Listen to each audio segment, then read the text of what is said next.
Nigel Farage cannot help himself from slagging off his enemies, which happens to be the same people who vote for him. Let's listen.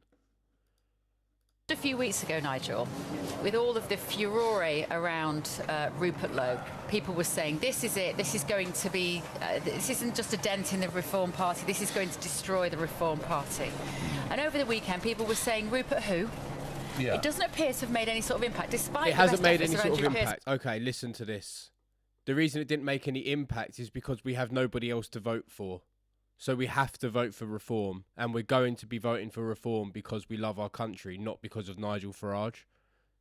Well, his journalistic expertise.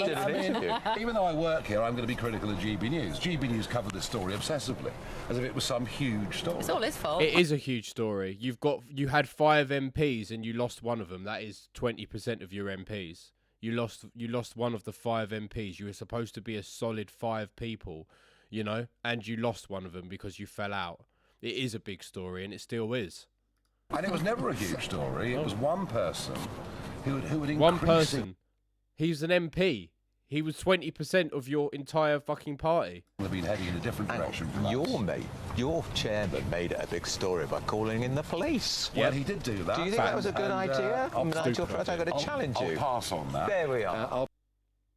I'll pass on that. So he does know it was a stupid idea. Pass on that. It was a bizarre decision, Bazir Youssef, to call in the police. But you know, it was only ever going to be one person. Yep.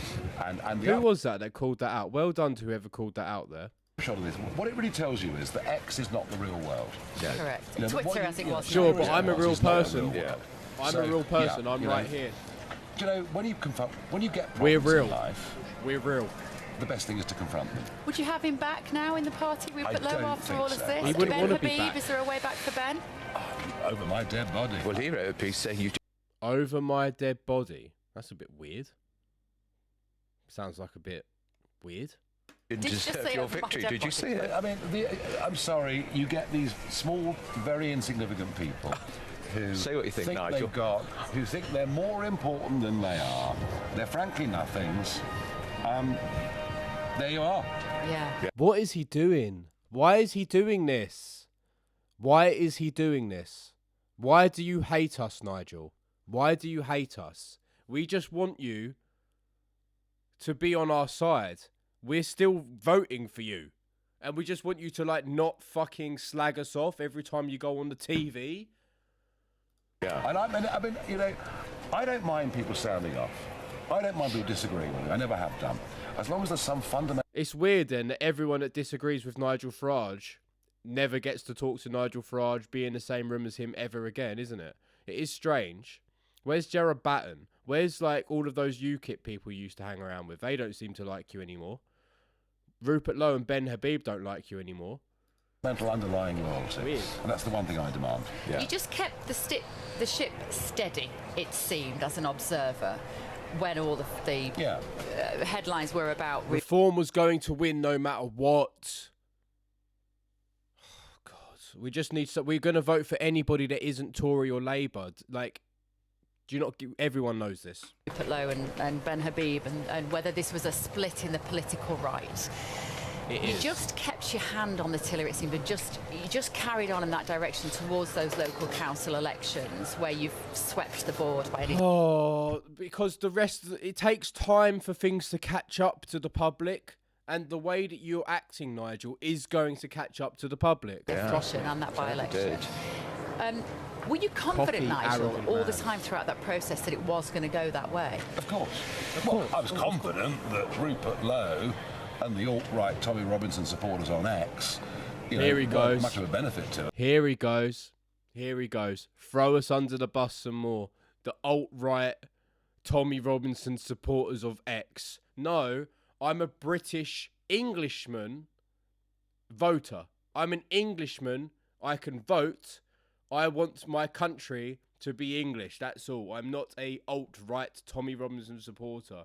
Although I am in your eyes. In your eyes, I'm one of these people. You're categorising. So I was confident about that. I was confident it was the right thing to do. You know, I knew it would dent us in the short term, but no more than dent us.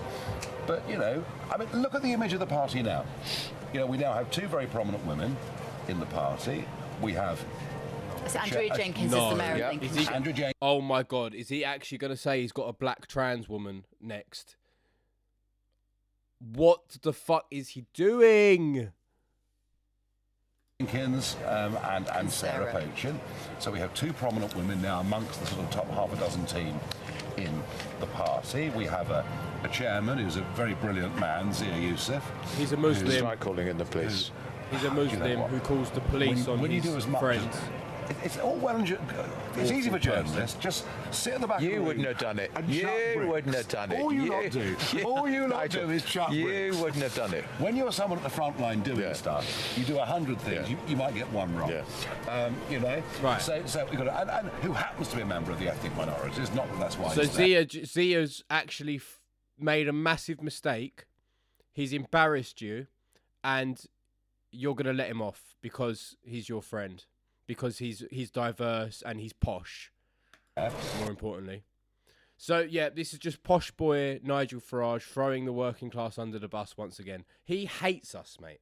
He hates us. And do you know what?